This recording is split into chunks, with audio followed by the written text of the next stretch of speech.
Bien, es un honor, un gran privilegio poder compartir la palabra de Dios esta tarde con ustedes. Yo sé que no es viernes, pero vamos a continuar en esta hora con la serie Diario de un Discípulos. Recuerden que estamos basados en el Evangelio según San Juan, así que le voy a invitar, por favor, vayamos al capítulo número 14. Evangelio de Juan, capítulo 14. Y quiero poner en contexto rápidamente para aquellos hermanos que no pueden asistir los días viernes, qué es lo que estamos viendo. Estamos escudriñando el discurso del aposento alto dicho por Cristo aquella noche de jueves previo a que Él vaya a la cruz. Es esa misma noche donde Él le lava los pies a sus discípulos. Es esa misma noche donde sale Judas para consumar la traición.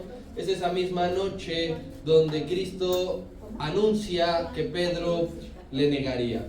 Y nos quedamos, que hemos venido estudiando este capítulo, nos quedamos en uno de los textos, una de las frases más potentes que Cristo anunció y que quedarán para la posteridad. Son de esos versículos que trascienden fronteras, que uno es muy difícil que pueda olvidarlos. Muchos de nosotros, cuando le compartimos a alguien el Evangelio, incluso lo utilizamos, lo recitamos. Hay innumerables de predicaciones acerca de Juan capítulo 14, versículo 6.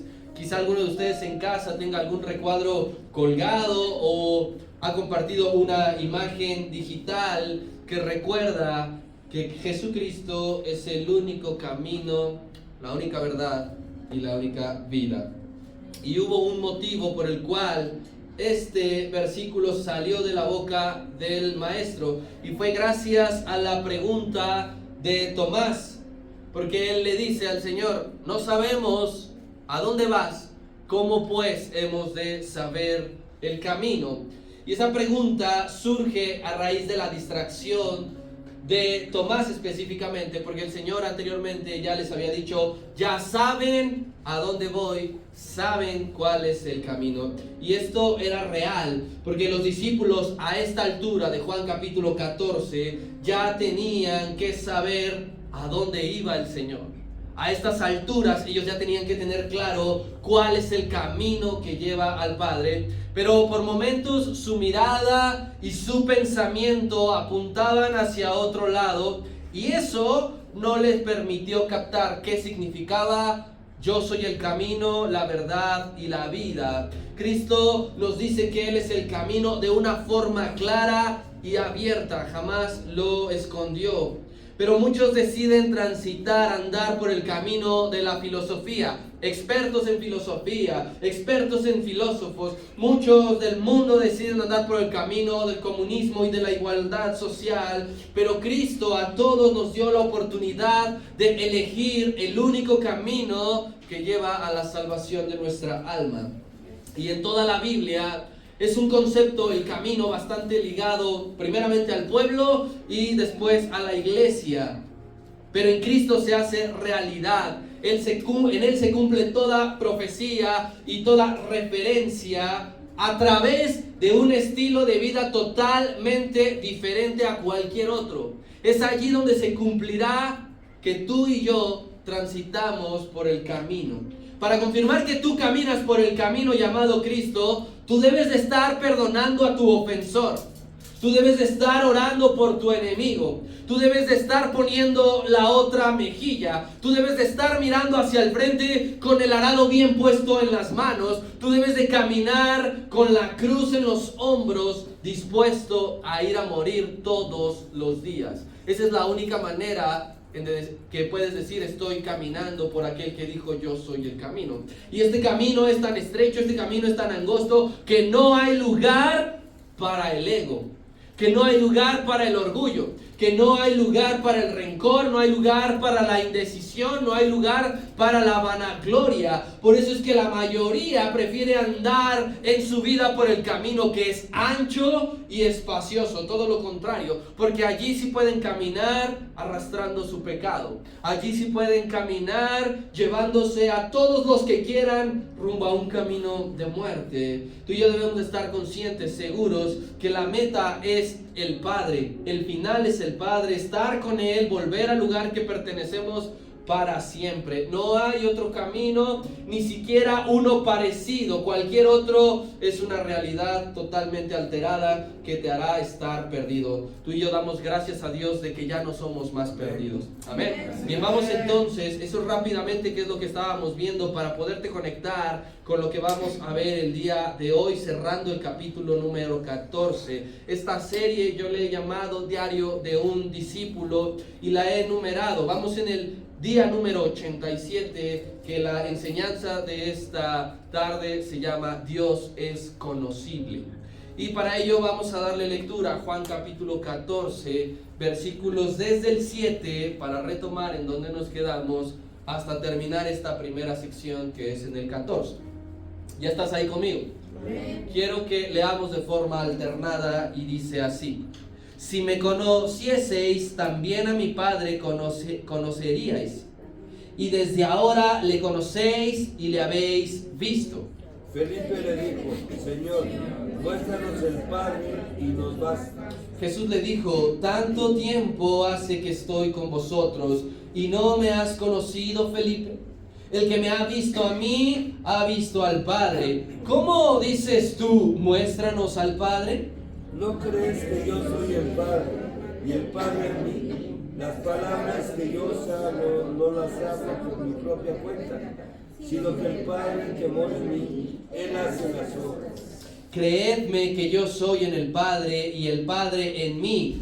De otra manera, creedme por las mismas obras. De cierto os digo, el que me cree, las obras que yo hago, Él las hará también, y aún mayores hará, porque voy al Padre. Y todo lo que pidiereis al Padre en mi nombre, lo haré, para que el Padre sea glorificado en el Hijo. Si algo pidieres en mi nombre, yo lo haré. Dios es conocible. No encontramos en ninguna otra parte de las Escrituras esta narrativa, desde Juan capítulo 13. No hay otro evangelista que registre el discurso en el aposento alto. Y ahora que lo empezamos a analizar y terminará en el capítulo 16, de principio a fin, tú y yo debemos notar con especial, singular atención que su contenido es alto en comunión. No es un contenido dicho a las masas que cualquiera pudiese haber escuchado. Que el que fue sanado de ser ciego de nacimiento, o la mujer de flujo de sangre. No. Este tipo de conocimiento, este tipo de doctrina, este tipo de palabra y enseñanza son únicamente para discípulos íntimos. Había 11 personas allí dentro escuchando esto, ninguno más. Los 11 discípulos, repitiendo, están teniendo serias dificultades para asimilar todo lo que está pasando. Se les está complicando mucho lo que está diciendo el Señor, y lo demuestra todos en sus palabras. Y hay un porqué. Hay un porqué les está costando trabajo, y es el siguiente: durante 3 años esos 11 discípulos todos los días han visto y han presenciado algún tipo de milagro poderoso. Todos los días, por los últimos 3 años de su vida, habían visto al Señor caminar por el agua, por ejemplo. Habían visto cantidad de endemoniados ser libertados. Habían visto cómo se multiplicó el pan. Había visto cómo enfermedades extraordinarias habían quedado sanadas, y muchos otros milagros visibles todos los días. Así que en estricto sentido, ellos han estado viviendo por vista. los últimos 3 años de su vida. Y lo que Cristo ahora les dirá en estos 8 versículos es que ahora aprenderán a vivir por fe. Ya no por vista, porque Él dice, yo voy al Padre. En otras palabras, me dejarán de ver físicamente. Lo que ahora necesito y requiero de cada uno de ustedes es que aprendan a vivir por fe y no viendo. Yo voy al Padre, dijo el Señor. Pero sin ánimo de justificar a los discípulos, vamos a mostrar un poco de gracia para aquellos pobres hombres que les está costando mucho trabajo entender. Porque en cuanto al reino, ¿quién no ha estado algún día sin entender nada? Así es. ¿Quién alguna vez no se ha encontrado en una situación de no estoy entendiendo nada? ¿Quién no ha vivido en plena ignorancia en cuanto al reino? De desconocer qué es lo que estoy escuchando, para qué es lo que estoy viviendo, qué sentido tiene lo que estoy viendo. ¿Quién de nosotros no ha tenido alguna vez una fe débil? Por eso es que mostremos gracia, porque estos muchachos la están pasando mal. Todos hemos transitado por esa cuestión. Pero esta tarde, mi hermano, yo vengo a recordarte que la posibilidad de tener una relación con Dios, como Cristo la tuvo, está latente. ¿Te interesa? Amén. Versículo número 7, Juan capítulo 14. Si me conocieseis, también a mi Padre conoceríais. Y desde ahora le conocéis y le habéis visto. Recuerda que yo te había dicho que en estos primeros 14 versículos del capítulo 14, la palabra Padre se repite 14 veces. Después de Padre, las siguientes 2 palabras que más se repiten es conocer 4 veces y creer 3 veces. Entonces vamos uniendo todo. Padre, conocer, creer son las palabras que más se repetirán. Desde el antiguo pacto, la intención de Dios es darse a conocer a su pueblo. No dije era. Desde el antiguo pacto, la intención de Dios es darse a conocer a su pueblo, que su pueblo le conozca y que su pueblo le crea. Desde siempre ha sido así. Jamás fue una idea, intención, plan vivir en una separación y en un desconocimiento mutuo. Que Dios no supiese quiénes somos nosotros y que nosotros no supiésemos quién es Dios. Todo lo contrario.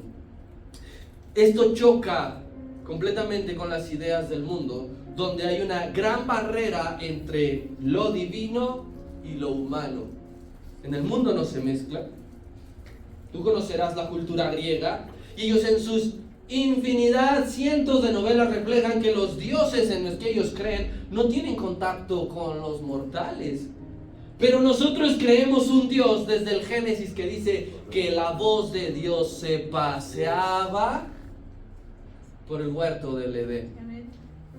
Que cuando el hombre cayó en pecado, dice que Dios mismo se presentó en el huerto buscando al hombre y a la mujer que él había hecho, diciendo qué había ocurrido aquí.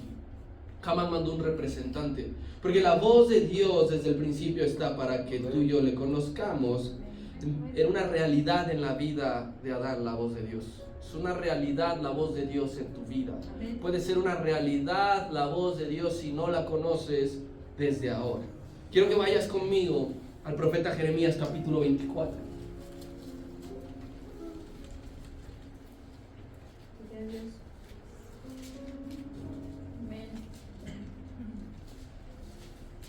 Vamos a darle lectura. Yo le voy a dar lectura, tú me acompañas con la vista, Jeremías capítulo 24, del versículo 4 al 7. Y dice así la escritura. Y vino a mí palabra de Jehová diciendo: así ha dicho Jehová, Dios de Israel, como a estos higos buenos, así miraré a los transportados de Judá, a los cuales eché de este lugar a la tierra de los caldeos para bien, porque pondré mis ojos sobre ellos para bien, Y los volveré a esta tierra y los edificaré y no los destruiré. Los plantaré y no los arrancaré. Y ojo con el 7. Y les daré corazón. ¿Para qué? Para que me conozcan que yo soy Jehová. Y me serán por pueblo. Y yo les seré a ellos por Dios. Porque se volverán a mí de todo su corazón. Les pondré corazón para que puedan conocerme. Entonces, la pregunta, ¿podemos en verdad conocer a Dios? En verdad podemos conocer al Dios que creó el universo, al Dios que me formó con sus propias manos, al Dios que justo ahora está sentado en su trono celestial. ¿Es posible conocerle? Indudablemente que sí. Quiero que digas conmigo, Dios es conocible. Dios es conocible. En el idioma griego hay dos verbos que significan conocer. El primero de ellos es oída, así como se escucha, O y latina D A, oída. Y este es un verbo que significa, trata de un conocimiento intelectual que se da como resultado de escuchar, es decir, que solo queda almacenado en la mente. Hay un conocimiento oída que se adquiere por escuchar y que queda almacenado en tu mente. Te voy a poner un ejemplo rápidamente, que alguien me diga la fórmula química del agua.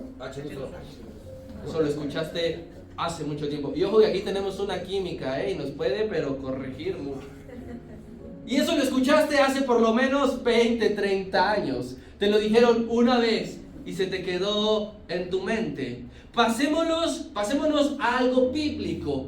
Aquellos que en el día del juicio digan, pero Señor, en tu nombre echamos fuera demonios, y que el Señor les diga, nunca te conocí, querrá decir que Dios tuvo un conocimiento de ellos de manera oída.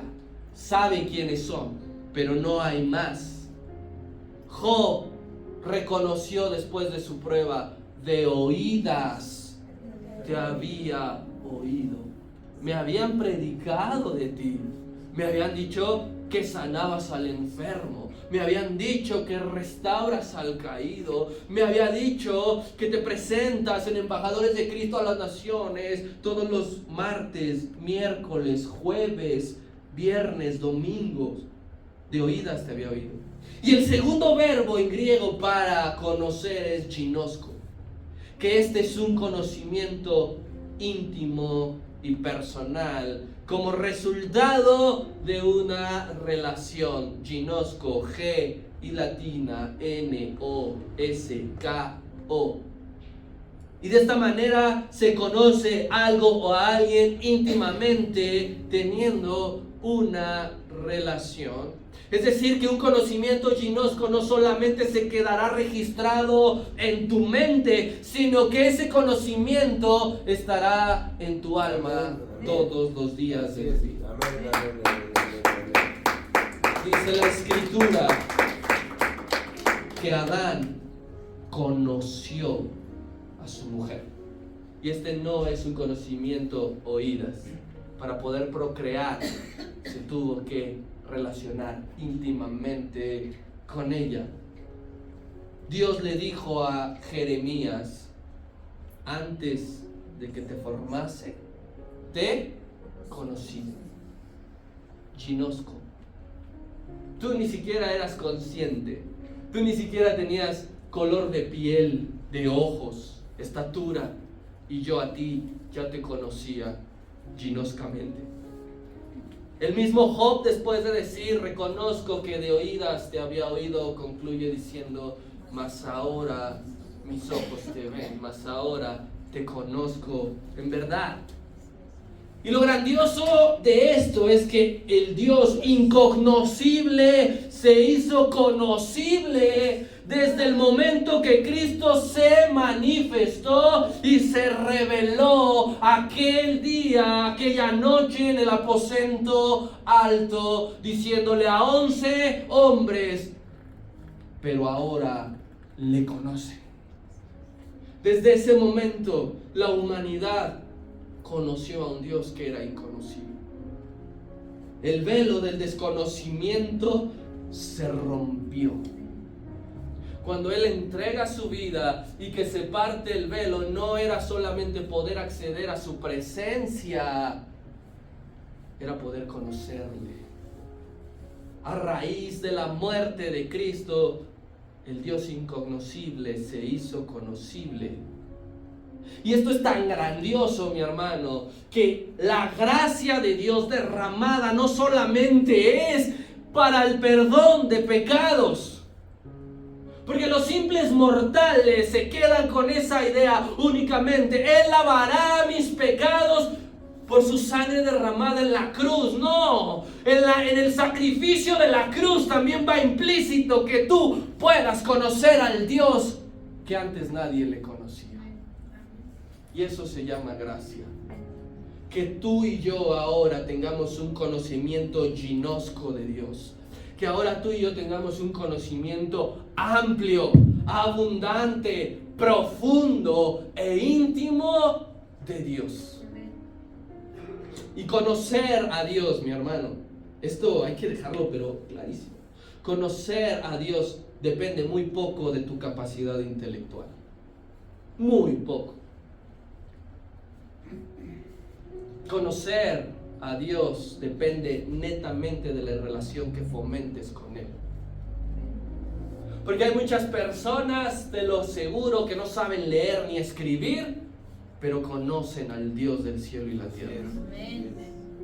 Porque no depende de tu capacidad, de tu IQ, de cuántas cosas me puedo memorizar, de cuántos temas yo te puedo hablar fluidamente, de cuántos autores yo te puedo citar. Eso no es el conocimiento. Que Dios diga: voy a pasearme por toda la tierra, recorrerla y buscar las mentes más brillantes para que me entiendan. No, Él dice que recorre la tierra buscando adoradores que le adoren en espíritu. Adoradores que le conozcan. Adoradores que quieran tener una relación con Él. No te aflijas si no pasaste de la primaria. No te aflijas si en tu casa no hay un recuadro que diga licenciado en, ingeniero en. Porque esa no es una barrera para conocer a Dios. Será para tener un buen trabajo o un sueldo más remunerado, pero para conocer a Dios, eso no importa. Para conocer al Padre solamente hay un medio. Es necesario que Jesucristo habite en tu corazón, porque solo Él tiene un conocimiento exclusivo de Dios. Dijo: Él está en mí, yo puedo decirles cómo es, yo puedo decirles quién es, pero necesitas que Cristo habite en tu corazón para que conozcas a Dios. Nunca nadie podrá igualar el conocimiento que Cristo tiene del Padre, jamás. Ni el mejor de los teólogos, que está estudiadísimo y que se ha graduado en teología y ha visto todas las ramas y todas las materias, ni ese se acerca al conocimiento que Cristo tiene del Padre y que puede brindártelo y que puede dártelo. Solamente Él te pide: déjame habitar en tu corazón. Segunda carta a los Corintios, capítulo 4.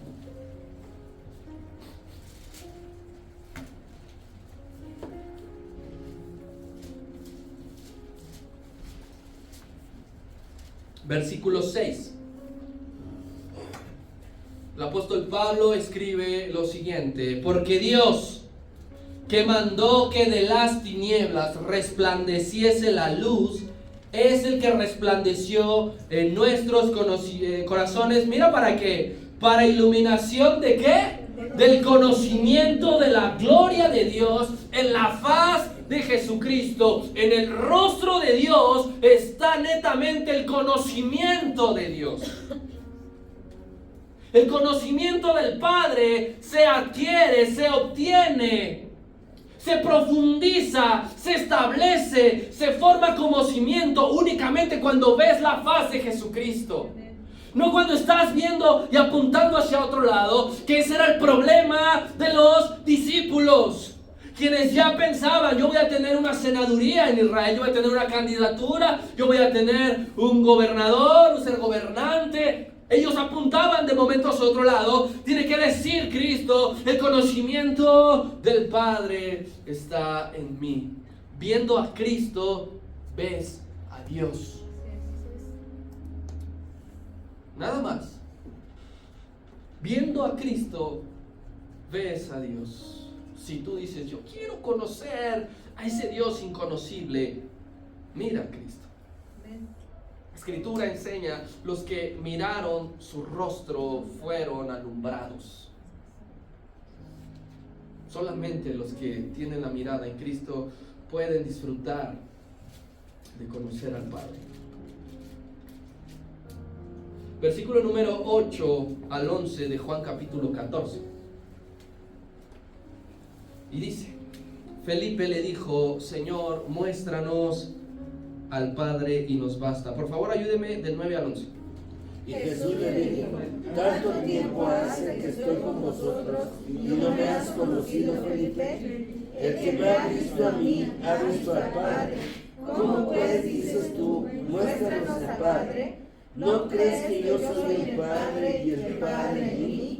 Las palabras que yo os hablo, no las hablo por mi propia cuenta, sino que el Padre que mora en mí, Él hace las obras. Amén.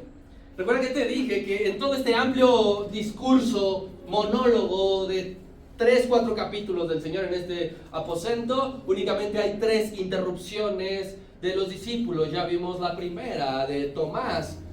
No sabemos a dónde vas, cómo sabemos el camino. Esta es la segunda interrupción de un discípulo, Felipe.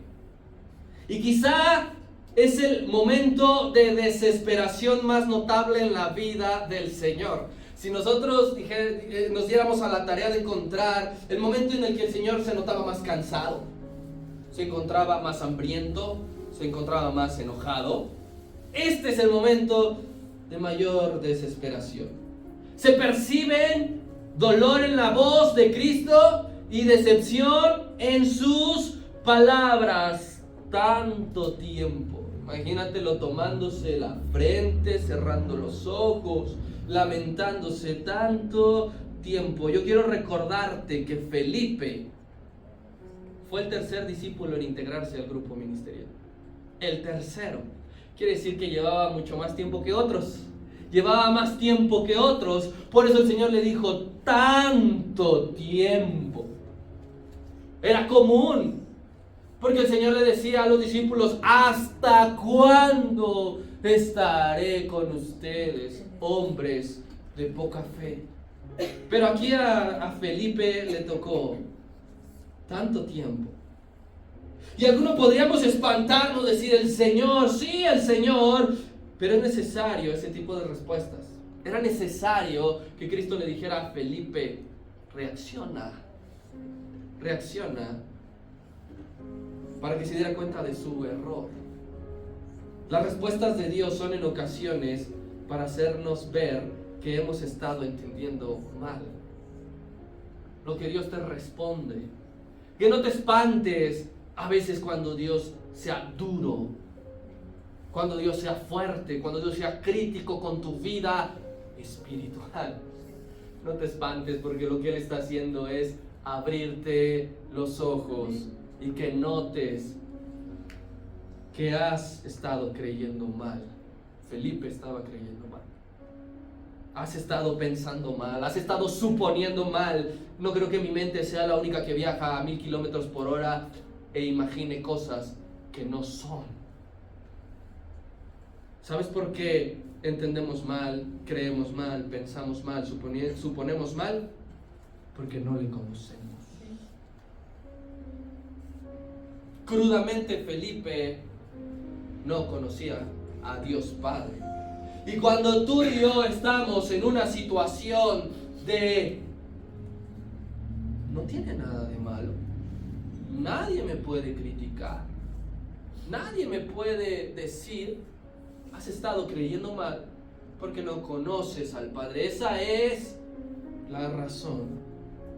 El caso de Felipe es un refuerzo a la enseñanza de que ver milagros no te da un conocimiento de Dios. Ya vimos en la mañana que ver señales físicas no te genera fe. Vamos más profundo, porque esto no es para gente común, esto es para discípulos. Ver milagros, mi hermano, no te hará conocer a Dios. Felipe es un caso de esto. Felipe estuvo presente, es más, fue utilizado como actor principal en el milagro de la multiplicación, porque él llevó al muchachito que dijo: aquí hay alguien que tiene 5 panes, 2 pececillos, ¿qué hacemos? Tráemelo, pásamelo. Felipe vio con sus ojos cómo de 7 artículos de comer se les dieron alimento a más de 5,000 personas y se recogieron 12 cestos.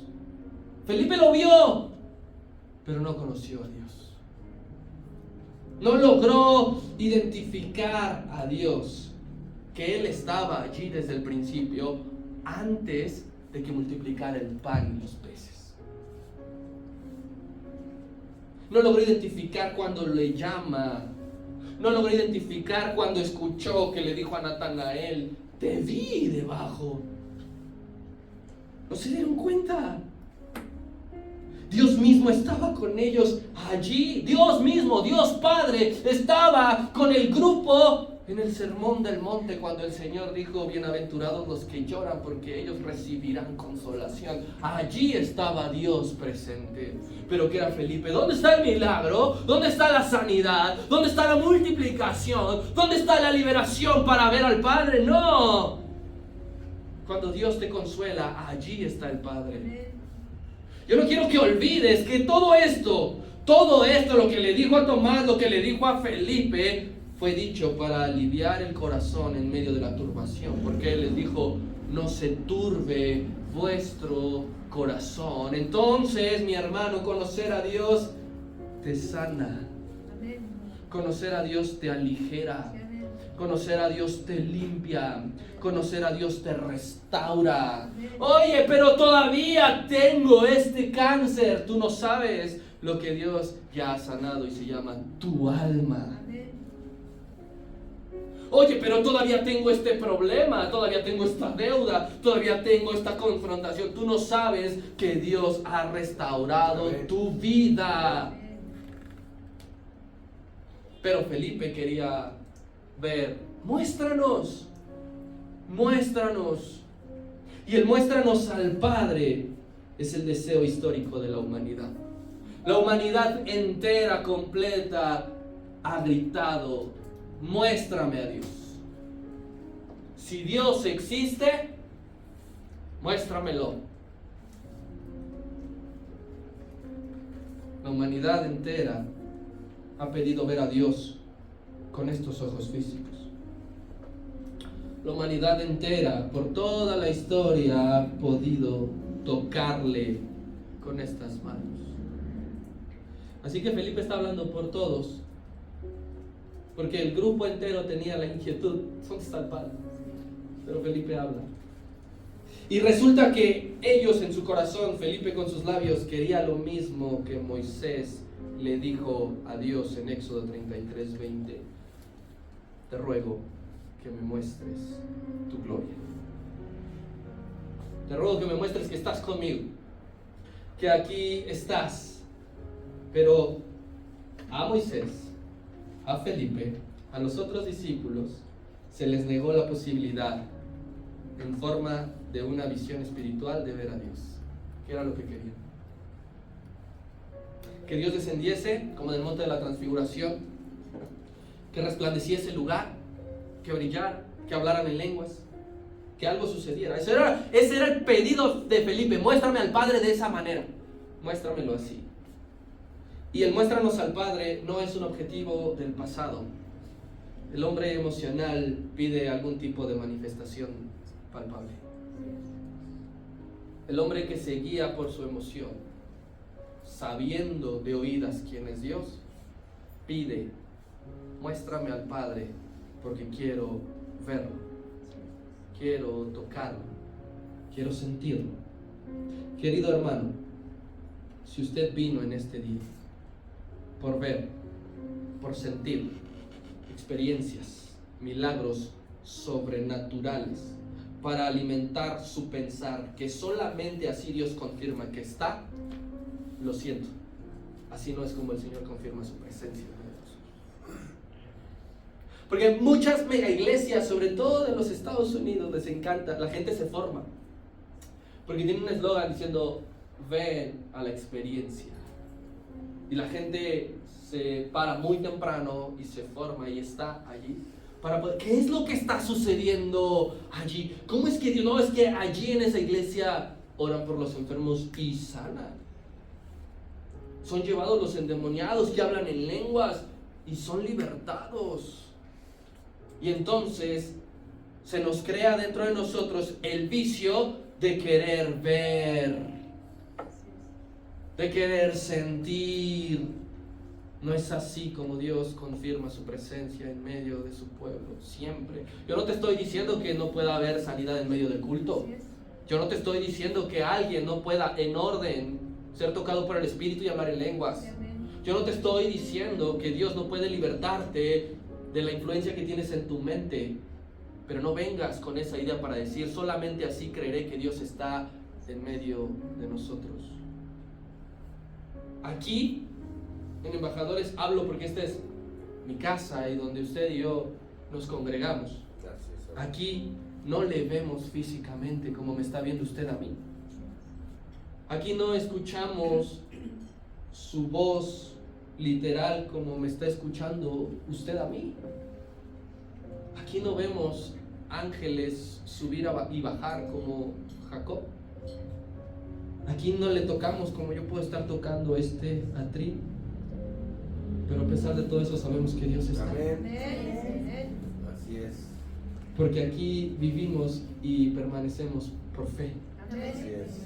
Porque cualquiera que venga a visitarnos, cualquiera que sea llamado, movido en su corazón y que nos diga, muéstranos al Padre, decirle, yo no te lo puedo mostrar como quieres que te lo muestre. Yo solamente creo que Él está aquí y que Él puede cambiar tu vida.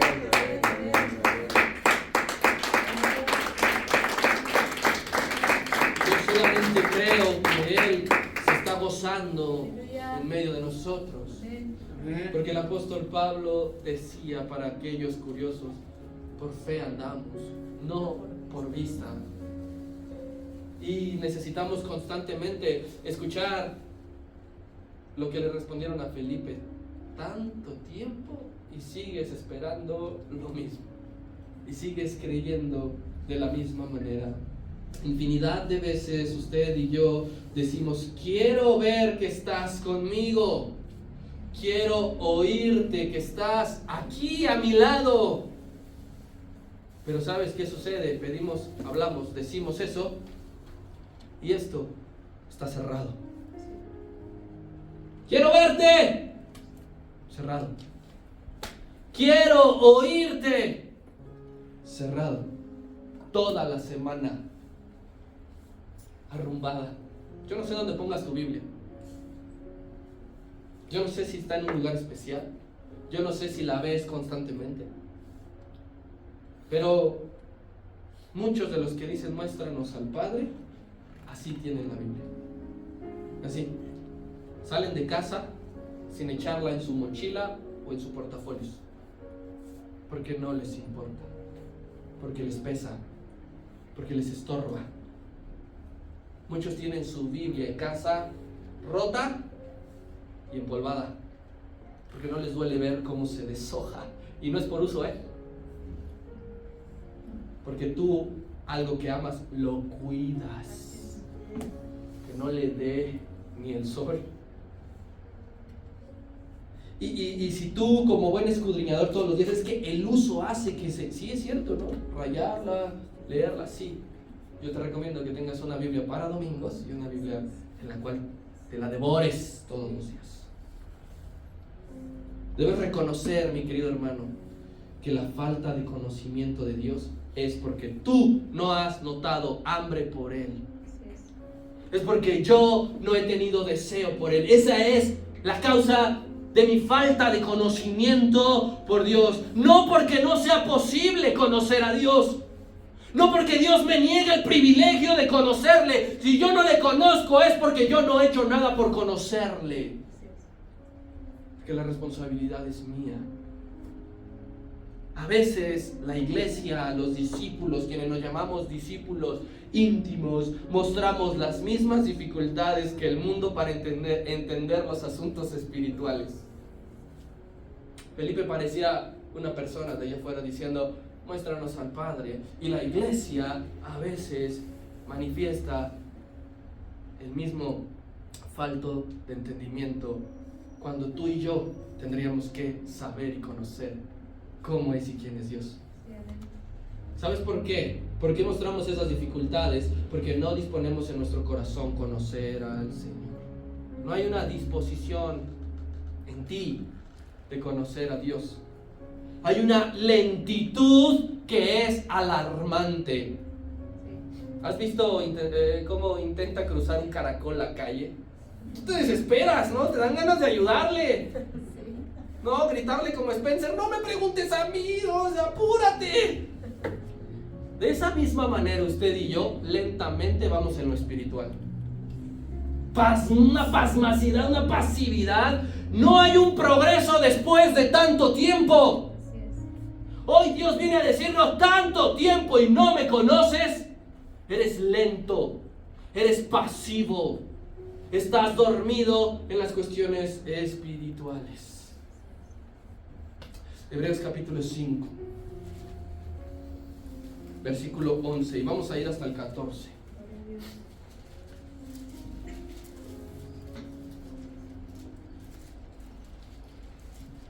¿Llegaste? Hebreos capítulo 11, perdón, capítulo 5, versículo 11.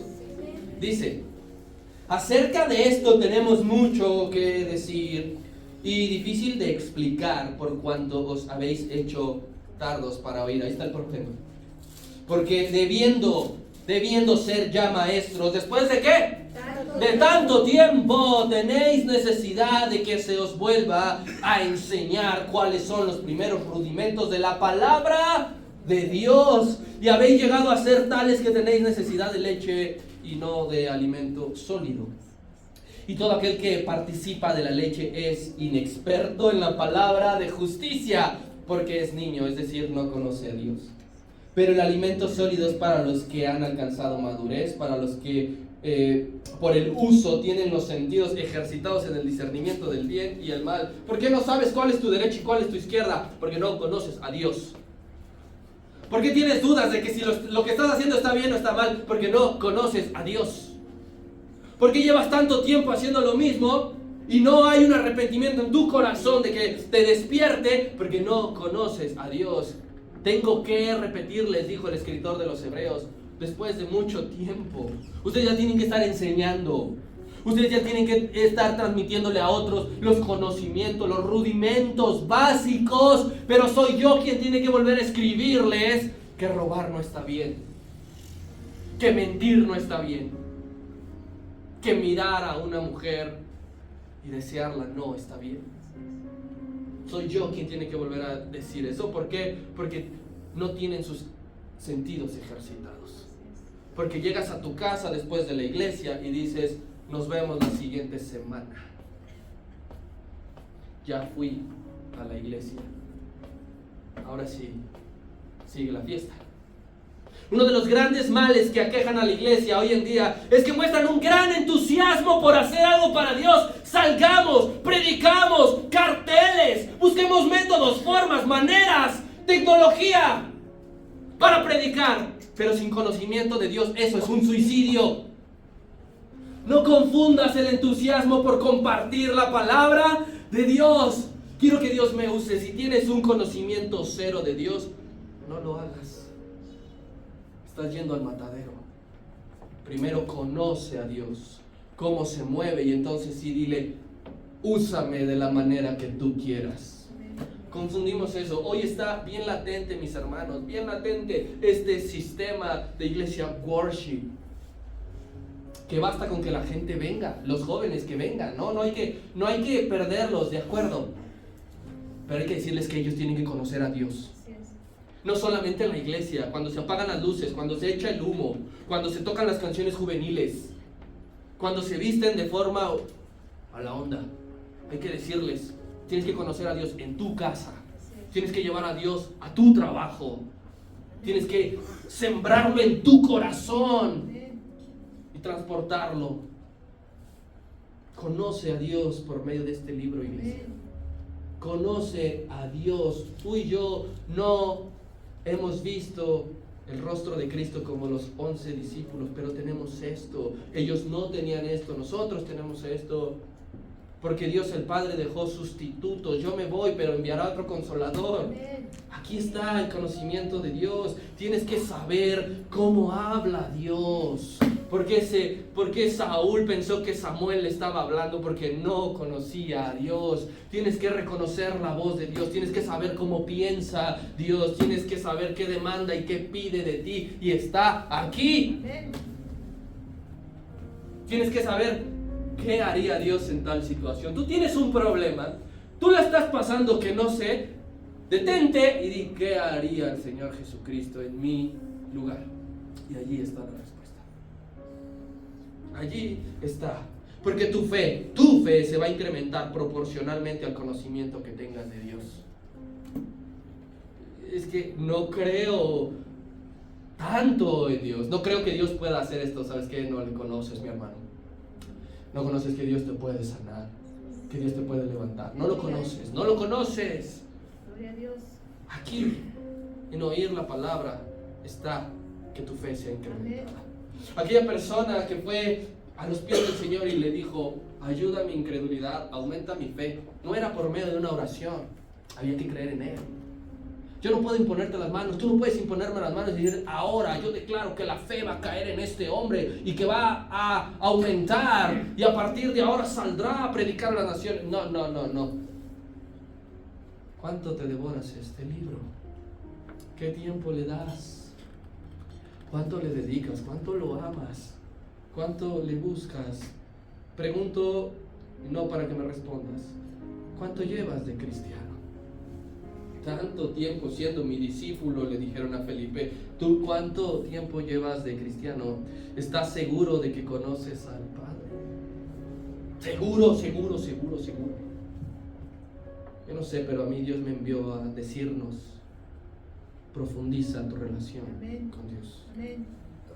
Profundízala. No dejes que tu conocimiento de Dios sea algo superficial. Sé que Dios está en el cielo. Sé que envió a su Hijo Jesucristo a morir por mis pecados. No, pero hay más. Hay tantas riquezas en las profundidades de Dios. Tanto conocimiento que Dios quiere que tengas y que obtengas y que le conozcas. Vive en su presencia, mi hermano. Vive en su presencia. El profeta de fuego decía, en cuya presencia estoy, porque le conocía. Si no, él no se atreve a decir, respóndeme Jehová, respóndeme. Sabía que Dios le podía responder, por eso es que oró de esa manera. Y nosotros seguimos diciendo, pues es que no sé si Dios quiera, es que no sé si Dios pueda, es que no sé. Muchos cristianos en el mundo no saben cuál es su propósito en la vida. Y después de un año, ya es alarmante. ¿Para qué Dios me llamó? ¿Para qué Dios me escogió? ¿Para qué estoy aquí en la tierra? Muchos siguen pensando, no, es que yo servir, no, es que qué tal no lo hago bien, qué tal y no puedo, qué tal y... Dios te llamó a servir y a creer en Él siempre, pero si tu Biblia está cerrada, pasarán los años y seguirás de la misma manera. Quiero terminar con esto, si mis hermanos van pasando, de capítulo 14 de Juan, versículos 12 al 14, para terminar esta parte. Juan 14, versículos 12 al 14. Y dice, de cierto os digo, en verdad, el que en mí cree, las obras que yo hago, él las hará también, y aún mayores hará, porque yo voy al Padre. El trabajo ahora es de ustedes. Y todo lo que pidierais al Padre en mi nombre lo haré, para que el Padre sea glorificado en el Hijo. Y si algo pidieres en mi nombre, ¿qué sucederá? Yo lo haré. Quien conoce a Dios sabe qué significan estos versículos. Quien en verdad conoce a Dios sabe el verdadero significado de estos 3 versículos que cierran esta primera sección. Los que no le conocen más que de oídas son los que tergiversan pensando que se refiere a tener mayor poder. Yo tengo más poder. Las obras que yo hiciese ustedes harán, y aún mayores. Piensan que ellos son portadores más del poder de Dios. He escuchado cientos de oraciones que aquellos hombres piensan que por la oración de ellos y por el poder de ellos es que la gente sana.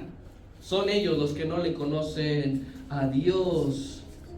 A quienes casi dicen, bueno, si Cristo calmó el pequeño lago de Galilea, yo puedo calmar un huracán en el Océano Pacífico. Hay una iglesia en los Estados Unidos, en Miami específicamente, que cada año que es temporada de huracanes, toda la iglesia va a la playa a reprender al huracán y después se tienen que regresar corriendo a poner maderas en sus vidrios porque el huracán ni caso les hizo. Pero ellos piensan que obras mayores en este sentido harán que Cristo. Yo te pregunto, ¿qué hay más grande que resucitar muertos? ¿Quién de aquí ha orado por un muerto y se ha levantado? ¿Quién dice, yo estuve muerto y me levanté? Literalmente. Porque las obras mayores que se refiere el Señor no son en tipo, son en extensión. Porque en medio de una degradación social global, sus discípulos están dispuestos y firmes en mostrar que Dios se ha dado a conocer a la humanidad. Porque aquí Cristo se estaba dando a conocer a 11. Tú y yo le podemos dar a conocer a Dios a cientos, a decenas, a miles. Esa es hacer una obra mayor. Y te voy a poner un ejemplo. La obra de conversión de 5,000 hombres tras la predicación del apóstol Pedro fue mayor que la alimentación de 5,000 personas. Porque esas 5,000 personas lo quisieron hacer rey y le buscaron. Poco tiempo después estaban diciendo, suelta a Barrabás. Pero Pedro se levantó en el poder del Espíritu Santo a predicar y 5,000 hombres se compungieron de corazón. Porque esa es la obra mayor que Dios nos llamó y nos mandó a hacer. Y para eso, ¿qué hago? ¿Me aviento al ruedo así nomás? No.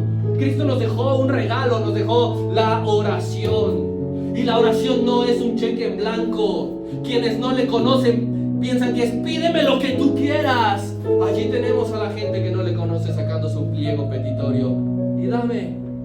Y quiero, y declaro, y decreto, y profetizo. No le conoce. La oración que Él está diciendo, mi hermano, es con coherencia a su voluntad. Debe basarse en Cristo, porque Él dijo, todo lo que pidierais al Padre en mi nombre, en el nombre de Cristo. Y no es para que tú tengas un coche de último modelo. A veces ni siquiera es para que se te quite el dolor de cabeza, porque a pesar de eso hay que seguir haciendo la obra de Cristo. Con tu dolor de cabeza, créeme que Dios te puede respaldar, porque tú conoces que Dios, con todo y tus dificultades, como el apóstol Pablo, quítame este aguijón ya, siguió conquistando continentes para la gloria de Dios. Pero quienes no le conocen le dicen, si no me sanas no puedo servirte. Solo aquel que conoce a Dios usa la oración para avanzar la obra de Jesucristo, para llegar a más personas. Esas son las oraciones que Dios sí contesta a sus discípulos. ¿Cuándo fue la última vez que oraste por la expansión del Evangelio? Pero si te pregunto, ¿cuándo fue la última vez que oraste por algo personal para ti? Me dirás que hace un momento, hace 5 minutos. ¿Cuándo fue la última vez que ocupamos el regalo precioso de decir la promesa preciosa de que cosas mayores haremos para predicarle a alguien? Aquel que decía, es imposible que se convierta, pero una vez Dios me usó para hablarle y ahora está rendido a los pies de Cristo. Esa es una obra mayor. Pero ¿qué es lo que quieres? Ver milagros, que caiga fuego del cielo. En una iglesia, ¿cómo los engañan? Abre la Biblia, lloverá oro. Eso no es conocer a Dios. La palabra y la oración son los canales que nos harán conocer a Dios. Al Dios de la Biblia, no al Dios que tú te estás formando. No al Dios que te contaron allá afuera.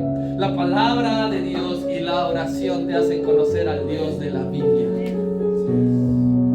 Él dijo, yo me revelaré y ellos me conocerán, dijo el Señor. Dale un aplauso a Cristo.